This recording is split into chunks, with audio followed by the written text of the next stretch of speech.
game anytime. Hey folks, welcome to another episode of Any War Game Anytime. My name's Bozz, and we've got the full crew here today. We've got Dan and we've got Sam. Sam, how you doing today? Oh, hanging in there. Another day, another dollar. Oh yeah, sweet, sweet dollars. And how about you, Dan? How you doing?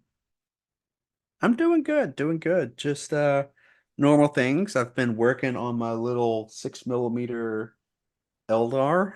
They're so cute.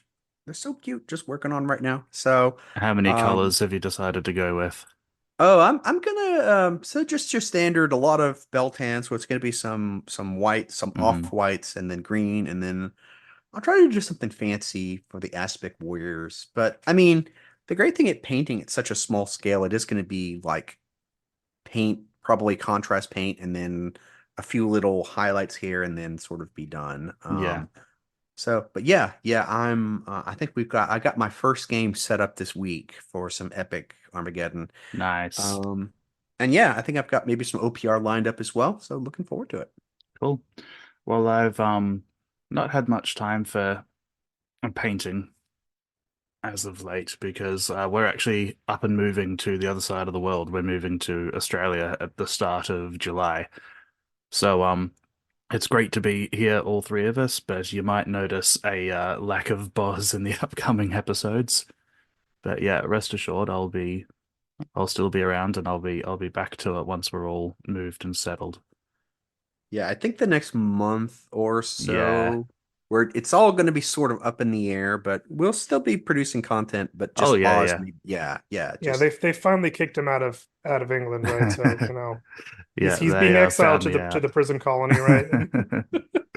So yeah, I'll be kind of around and about. I'll be here in spirit. I'll be kind of puppet mastering from the background. So today, what we're going to do is we're going to talk about some of the games that Dan and I saw at UKGE, which we were at a few weeks ago. Unfortunately, Sam couldn't be there, but Sam's had a look at the games that we've seen and picked a few that he liked the look of as well. And we're just kind of exploring the massive breadth of games that are out there. I mean, there were literally thousands of games at this thing, and it was just amazing. Like, Jen and I walked around solidly for 2 hours one morning and figured out we'd gotten through a quarter of the floor space.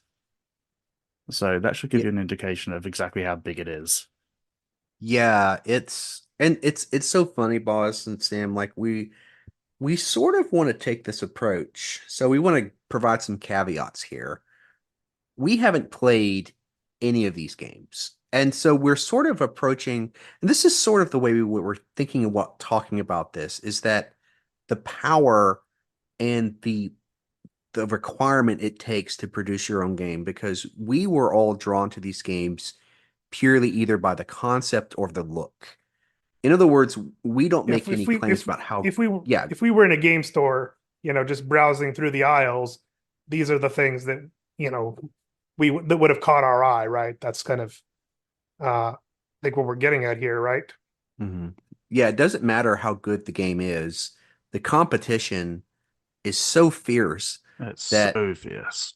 yeah, I mean, you have to have something, you have to have a design and a concept and the presentation that has to be there now because it's Yeah. long gone are the days of just, yeah, like you Yeah. said. You can't just have a good game. It's gotta have the full package. Yeah. And so the games that we're going to focus on are the games that look like they have the full package. As Dan said, we haven't played any of them. I'm going to add a caveat to that that I actually have played the first game that I'm going to talk about. I did a demo of it. So I guess let's get into that. So I played a game called FlickFleet, and it's a space battle dexterity game. The kind of blurb of it is the fate of the fleet is in your hands, literally, in this fast, fun spaceship battle dexterity game. And it's easy. You flick your ships to move them, and then you flick dice from the top of your ships to attack. And if the dice hits the target without then rolling off the table, you do damage. Um, it was an insanely fun game to just kind of pick up and play. They were running a demo that was, quite a simplified Yeah. version of it. But what kind of drew me to it was exactly how simple it was. The person running the stall explained the game to me in about a minute and a half, and then we just got to flicking. I had 5 rounds to take out as many asteroids as I could, and at the end of the weekend, the winner of the person who got the highest score was going to get a free copy of the game or something like that. And I did pretty good. I got 10, and I think the winners, there were two winners tied for first place. They got 12. So I got pretty close. I was happy with that. There's not Yeah. too, there's not much else to say about it. It's a scenario-based game if you want it to be. There are scenarios in the rule book, or you can build your own fleets with points for evenly matched games. Like it's as deep or as shallow as you want it to be. And you can also print and play if you've got access to a 3D printer or a laser cutter, which I always find is cool. Yeah, So that's go on. one of the things that just stuck out to me, this game more than anything, it's such a great concept. I remember me and Boz, we were walking by this, and the moment we saw it, Boz, we knew exactly what this game did, Hmm. and we loved it. It's so just refreshing. There is tactics, there is skill in which you're flicking. We're going to show screenshots, obviously, but that is something that's really speaking to like this game about how, and I think this game, Boz, I think we can say it's an awesome game because it makes sense. It's so there Yeah, that it's hard to it is yeah. also the full bundle. It's packaged well, it's advertised well. Um, it's not overly expensive. The standard FlickFleet game is 35 quid. 35 pounds for those of you in the UK. It'd probably be around about 45, I suppose, in US dollars. Mhm. And it's by Yuri Dice Games. So that's my kind of opening salvo. And yeah, the only one that I have actually played. I mean, it's a good salvo. I mean, it's Ugh. not only that the creator, the other thing we have to talk about here is that a lot of these games, also the presentation, who is presenting, and that is a big thing we found into itself, Boz. We saw some Hmm. great games that the presenter skill as well in these expos can just he was engaged, he was fun. But yeah, this game, and this is, I mean, yeah, just looking at it, you know exactly what it does. And I would love Boz to play this one on one. I Yeah. mean, I love even the FTL aspect to it, where you have the different what's it called? The different things on the fleets. Oh Oh, yeah. it's just yeah, I mean, but it's all based on the little flicky mechanic. I mean, this is something you could play. You could get new people involved in this game. And this is the new Catan, really. It's a great Yeah, Catan game. exactly. You can set it up on your kitchen table when you've got a couple of people around for, some drinks or just a night of games and be like, hey, check this out. And Hmm. I think it's an instant hit. I was Yeah, really, really impressed with it.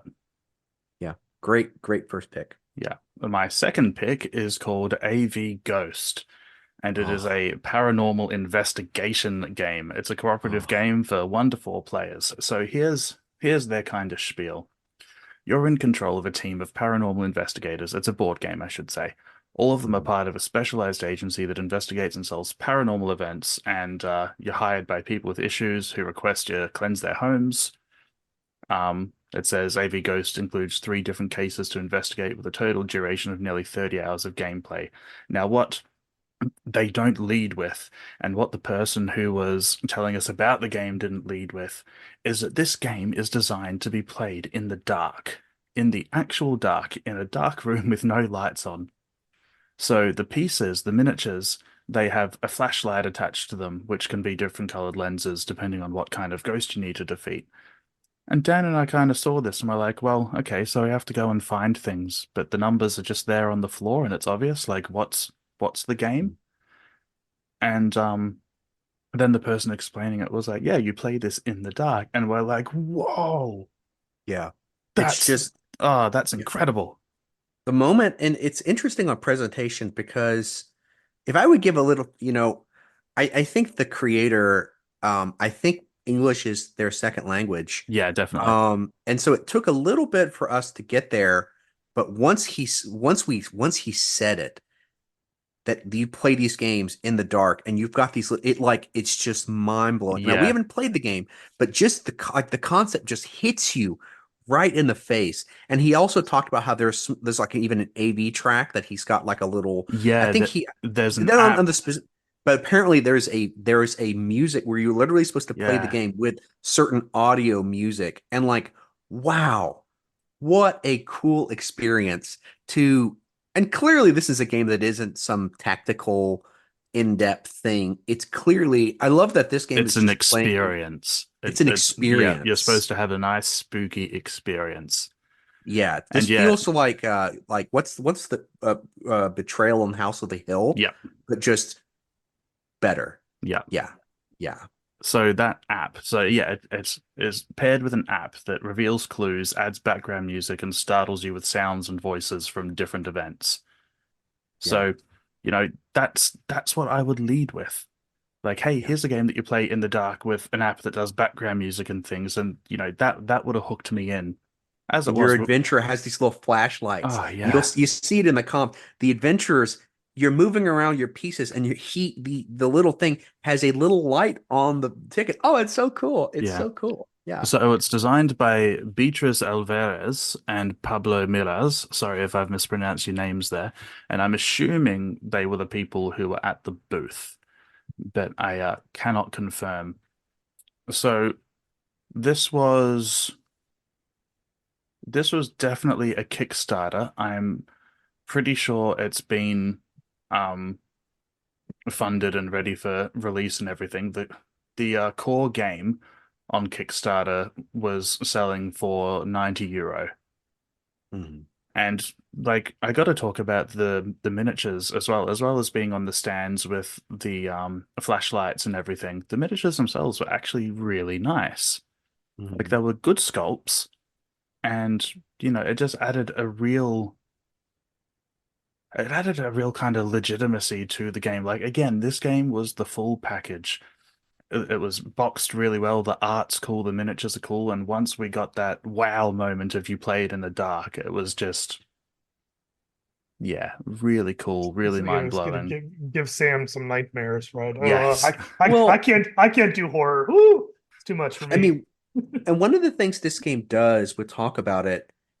A lot of war games, I think, and I'm not a game designer by anything, but one of the things that impressed me with a lot of our games, they lean into one thing very well. Mm, Like this particular, and that we'll talk about, they don't try to do everything, but they try to pick one thing. Like I said, this isn't a game that's probably gonna, you have to be a Nobel Prize winner to understand it. Deep tactical. It's an experience, and I love that they just lean into that. That's just so yeah. great. So my final offering is going to go against Sam because I'm talking about horror again, and it's kind of going to go against Dan as well about leaning into just one thing. So I'm going to talk about Shiver, which is a horror RPG that's kind of designed to be played as a series of one-shots. So the dice mechanic is interesting. The character creation is interesting. Like it's got its own unique take on things like that. But what I found was really cool about this system was the sheer number of expansions that exist for it. So there's kind of the core rules of, Shiver and its role-playing tales in the strange and unknown. You can do things kind of inspired by like Stranger Things, Aliens, Friday the 13th, Hellboy, Fallout, H.P. Lovecraft, things like that. And you can kind of Mhm. use this book to build these characters quite quickly and take them through a one shot. But what they had on the stand was I can't I can't even remember, like a dozen settings to use. Expansions. Yeah, Yeah. like settings and expansions. Like one of them was slasher. So, the game deliberately kind of designed to be played like a slasher flick, like, Scream or something like that. There was another one that was Aliens. There was another one that was There was one that was like So they try to encompass all aspects of horror, including some of the more goofier sides. Like they talked about one of the books could also run in sort of the Goonies sort of way, Yeah, yeah, where it's yeah, like you don't like more lighthearted yeah. horror, where like I said, it's a You little you more on you the you silly you side. you really want the the Scooby Doo Detective Agency The Scooby-Doo, they Exactly, mentioned one exactly. of them Like as well. I It's want to play Scooby-Doo. Oh, one I of the think things that was that'd be great. That'd be a Yeah. lot of fun. and that's something that puts Shiver.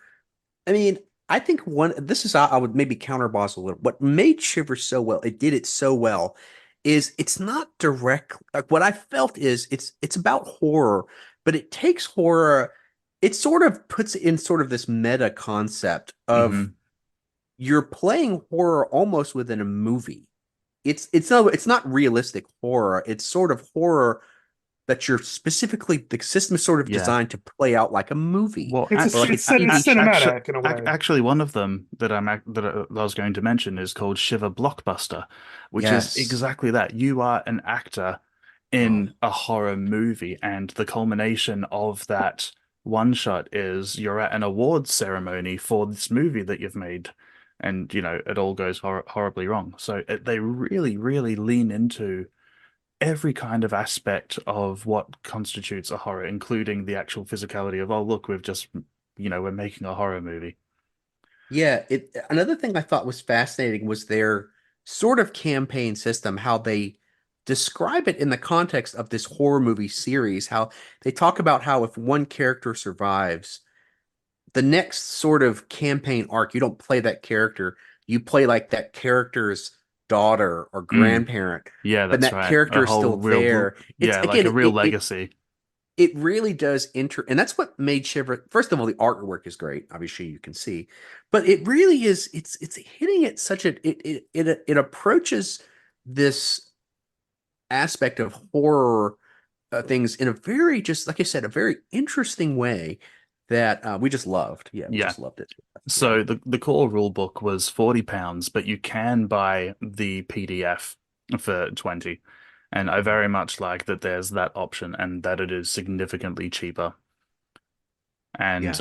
yeah, again, you can see the artwork. It is the full package. It's really cool. The person at the stall telling us about it as well was very, very good at selling it.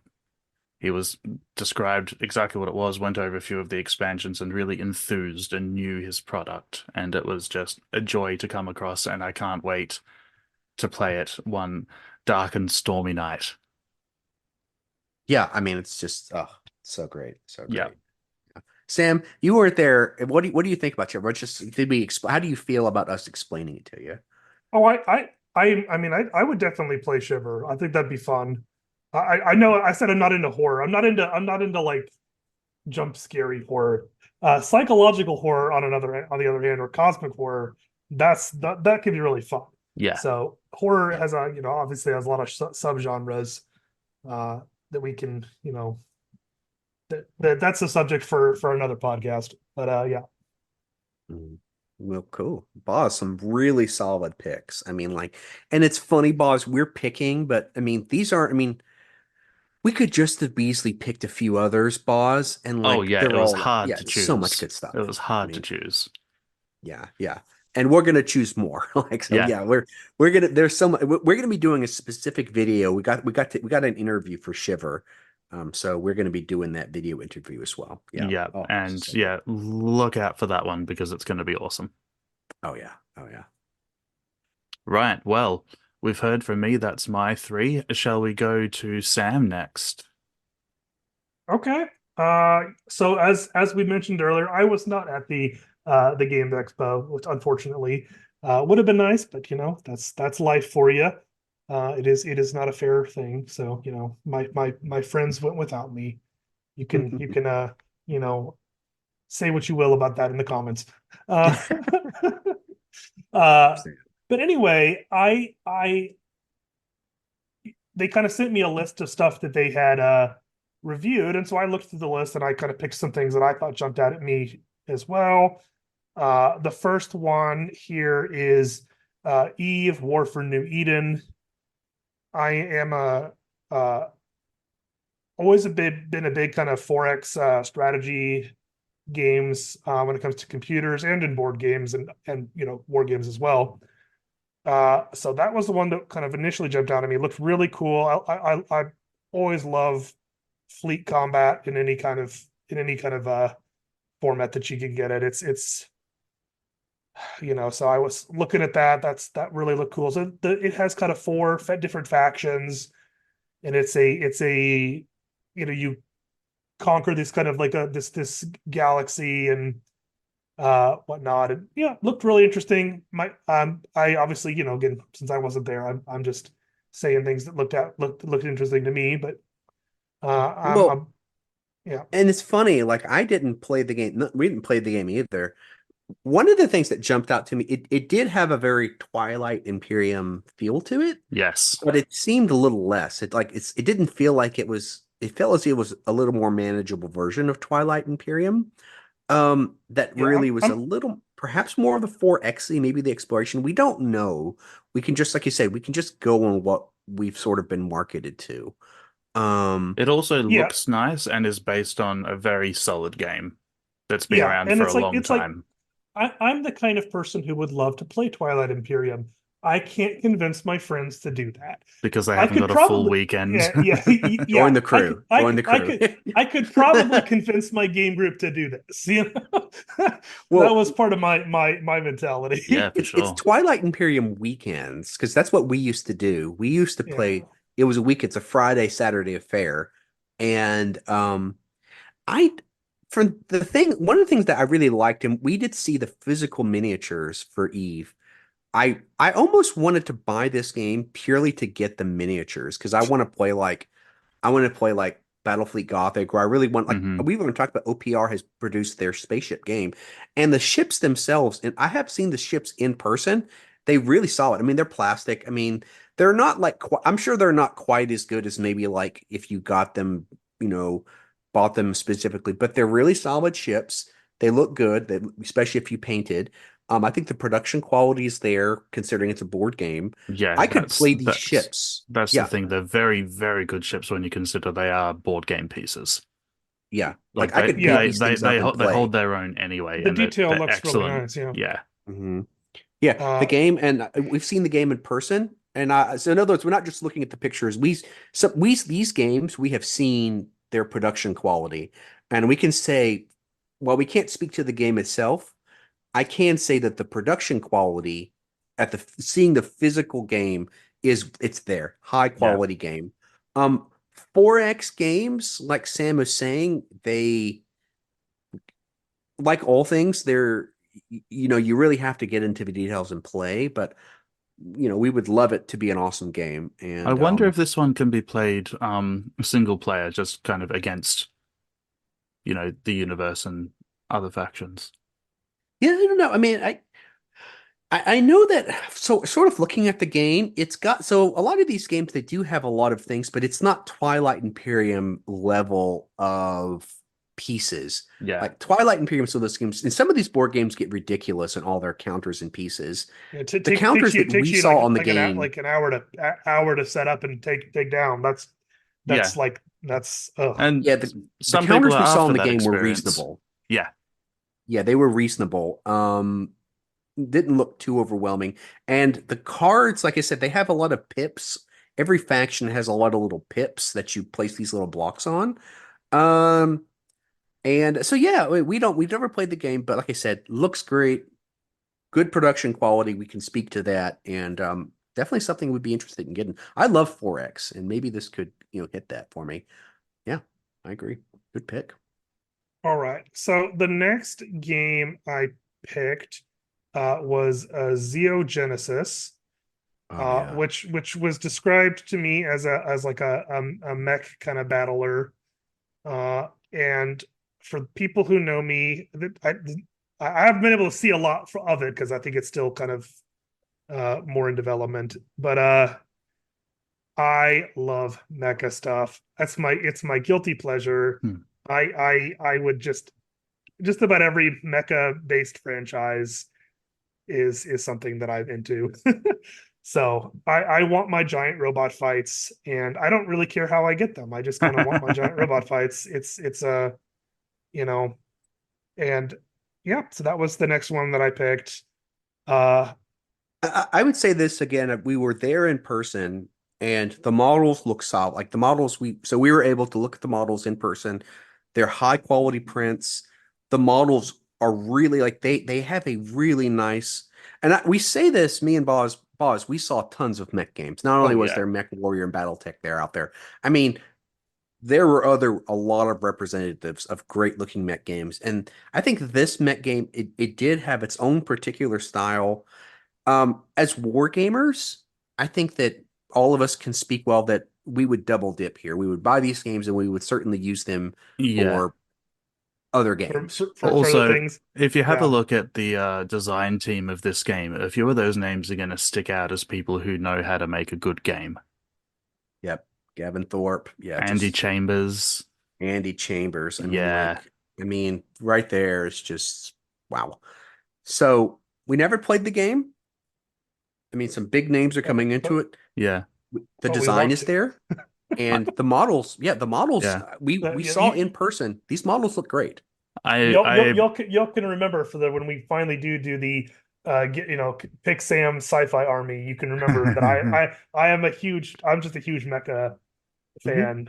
Uh, you know what's it is a travesty that we have never gotten a series like a TV like a HBO type series that's in the BattleTech universe because it's Game of Thrones in space and it's a better written so it's just why can't we have this it's just dying to be made out there people you but know, it hasn't happened. I must stick my oar in here and say while the game looked great and the models looked great, I absolutely couldn't care less about big stompy robots.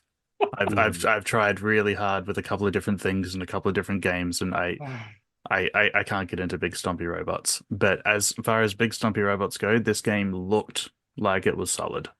And Yeah, and that's what I think it's great. This game leans into it, like the nature of the models themselves. Like it fully leaned into that. If you like big stunk robot, it's like a love-hate relationship. If you're Boz, you don't like this game, but if you're Sam, you love it. And yeah, that's yeah. and also the models looked like they were very well designed. Like they're very kind of expressive. Some of them are kind of in movement as well. And yeah, from Yeah. a quality standpoint, this game was looking good. Hmm. Yeah, I agree. I agree. All right, well my third pick is a little bit different than the other two here. Was Damnation, the Gothic game, Mm. and it is a kind of survival horror uh, game similar to things like Darkest Dungeon.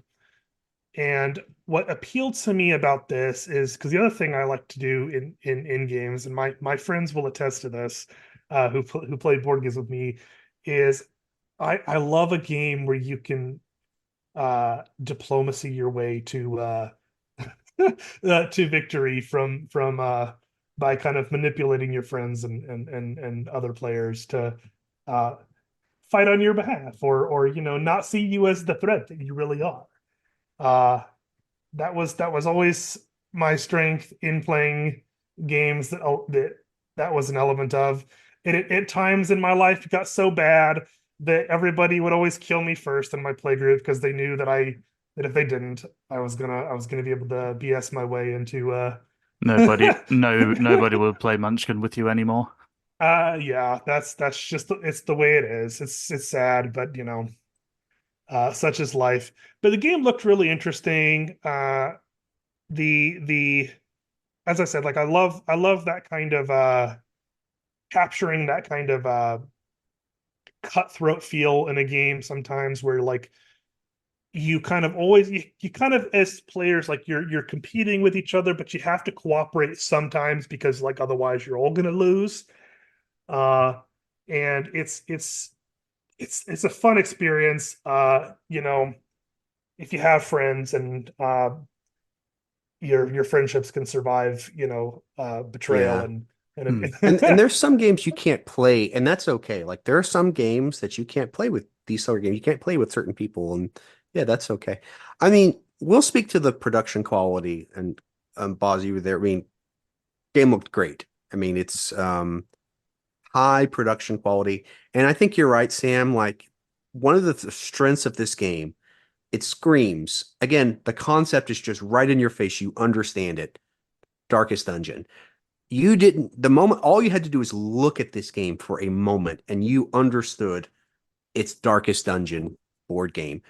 I haven't played it. I don't know all the details, but clearly you are getting that spiritual successor of Darkest Dungeon. Yeah.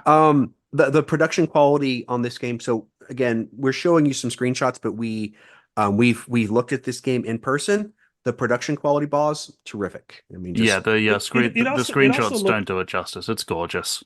yeah. it also looks like it doesn't have quite as many kind of, moving pieces for setup wise, which is a real concern in games. Like, I have a group of friends that we play a lot of board games, Hmm. and we have definitely retired board games because we liked them, but it took like an hour and a half to set up every time. Yeah, And that eats an hour and a half into the time we have to yeah. play.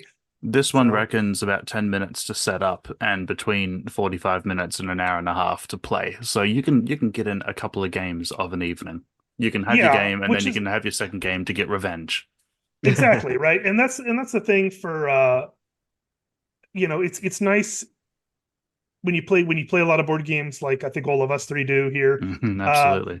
you want a variety of games that fit different time slots. I mean, look, it's Yes. great to have a game that you're going to play for 3 hours or whatever, or a whole weekend, right? I love doing that.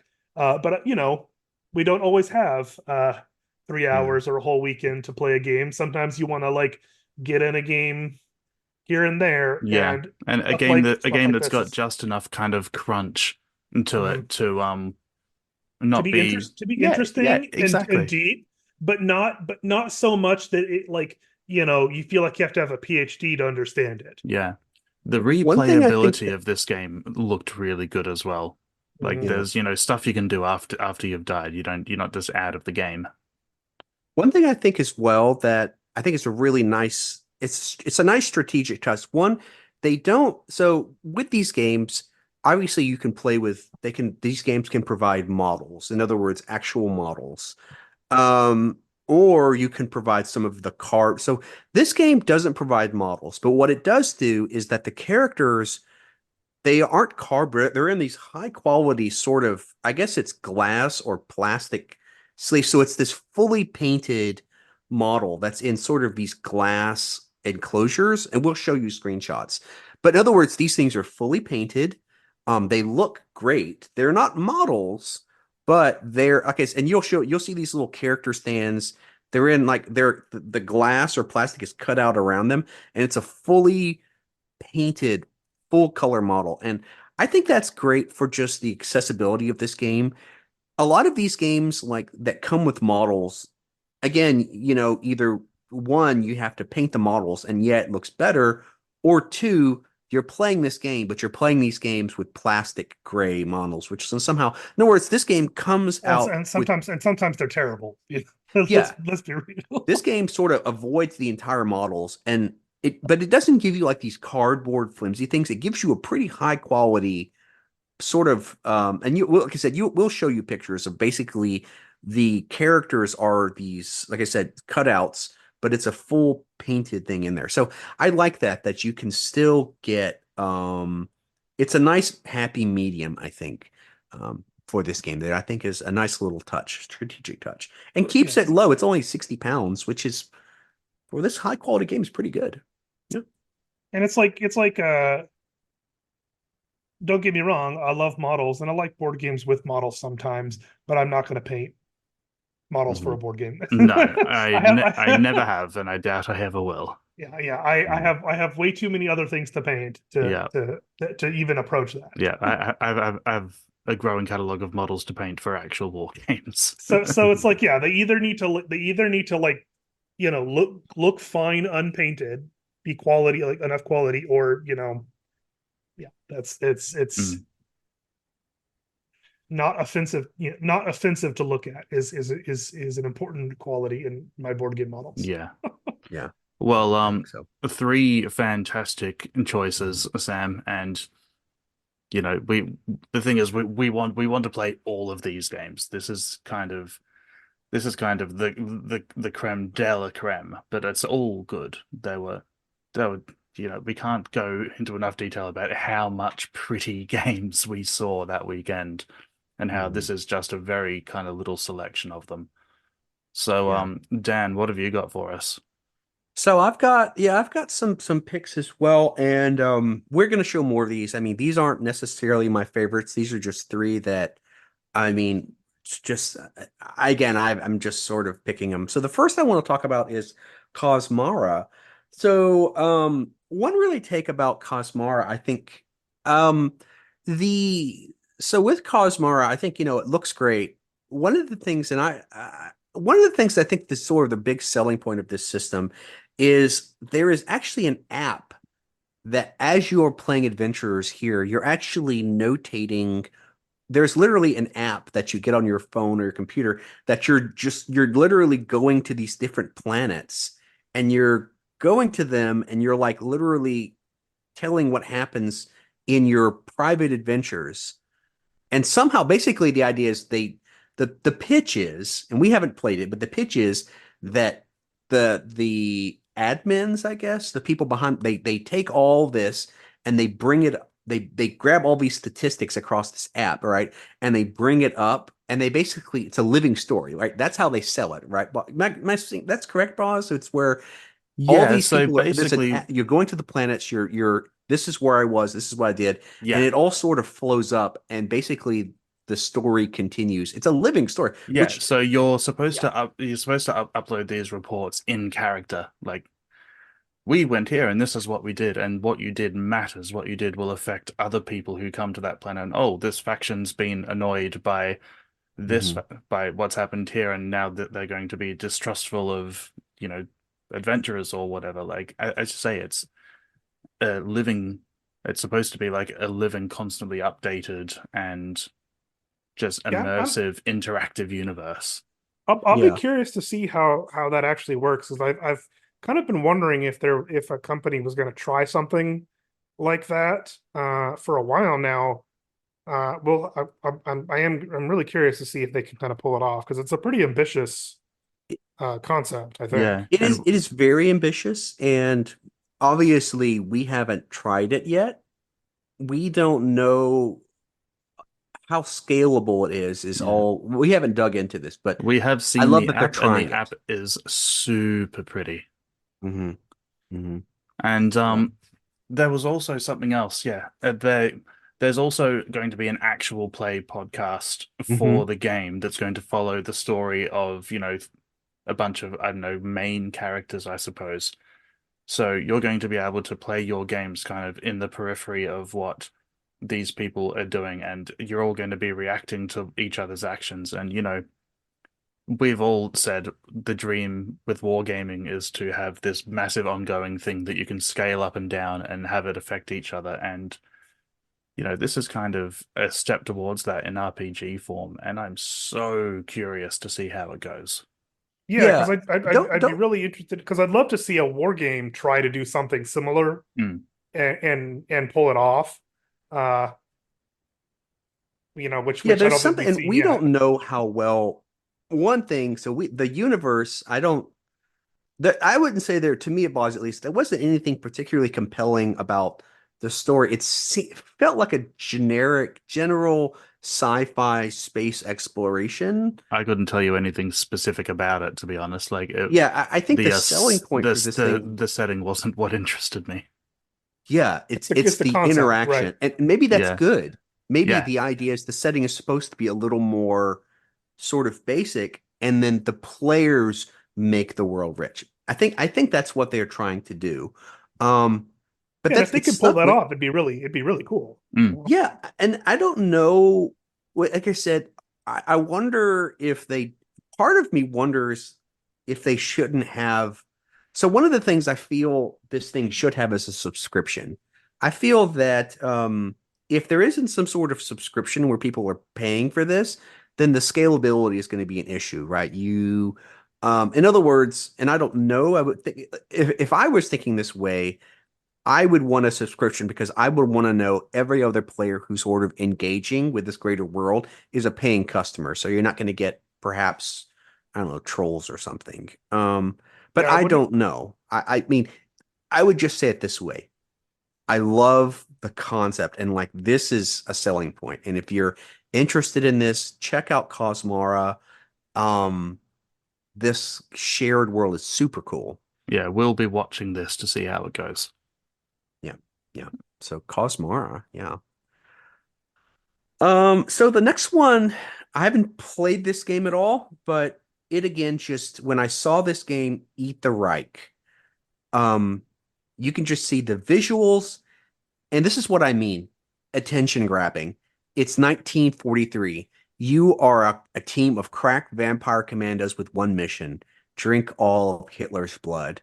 So I love it. I love that Yeah, this sold, thing immediately sold. yeah, you know, just like the Flickr game, Bozz, you know exactly what this game Hmm. is by the art style is wonderful. I mean, it's just wonderful art style. It's just so it's a Kickstarter. It's relatively so it was a Kickstarter that got overfunded, and you can obviously got blown away. Like they pledged 20,000 pounds and they got 330,000 pounds. Wow. Yeah. It's written by Grant Howitt, which is he's done things like Honey Heist, Spire Heart, and it's illustrated by Will Kirkley. So like Critical Role, Image, Dark Horse, Boom. So these guys are some pretty big names. As far as like so, especially Will Kirby, he's pretty well-known guy working for but again, haven't played the game, but this is the thing that the game, this is what I mean. Like the game just, you know exactly and the concept is so freaking cool. And I it's one mean, sentence. It's a one sentence concept. that just hits you and the Oh yeah. artwork just hits you.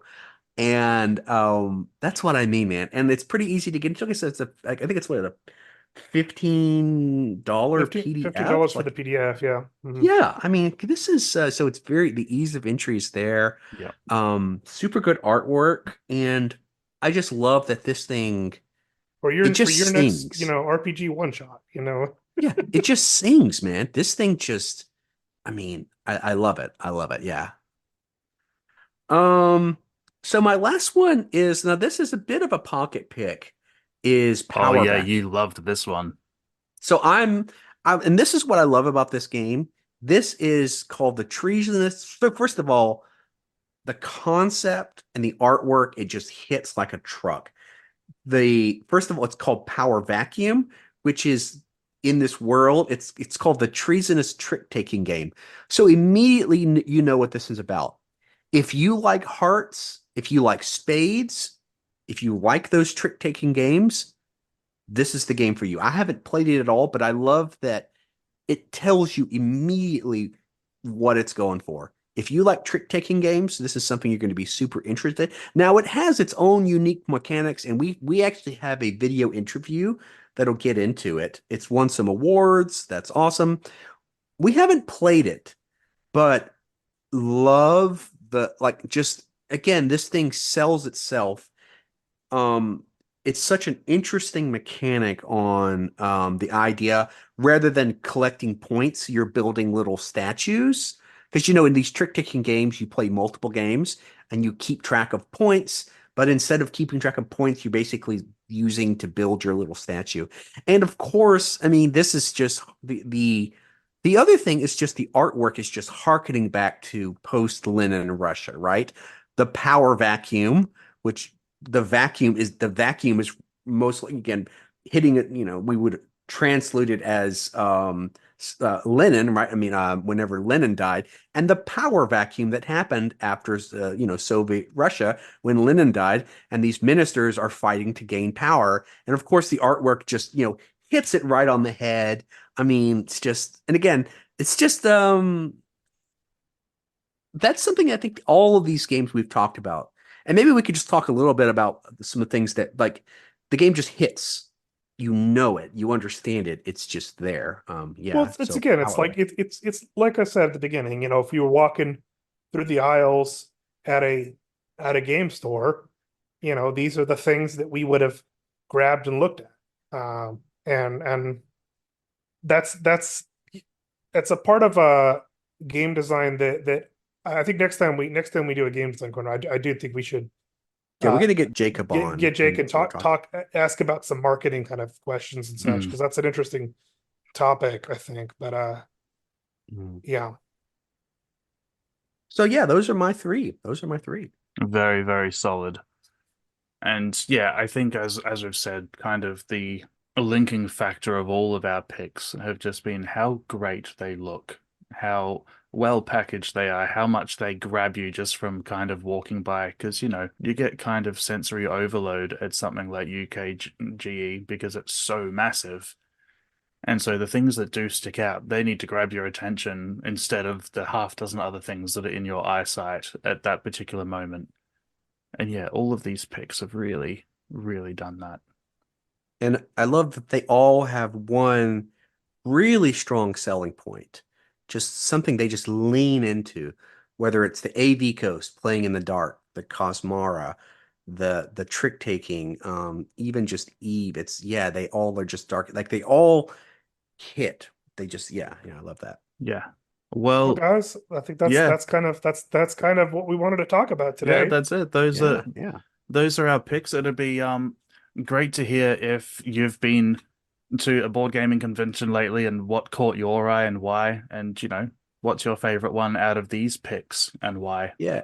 If you've played them too, tell us. Like Oh we yeah, haven't played any of please. these. Yeah, let us know. Yeah. Yeah, because they could be terrible, and we don't want to buy them if they are. Or they could be even better than they look. Well, yeah, that's it for us for another episode. And until next time, what do you say, Sam? Know where the game is good.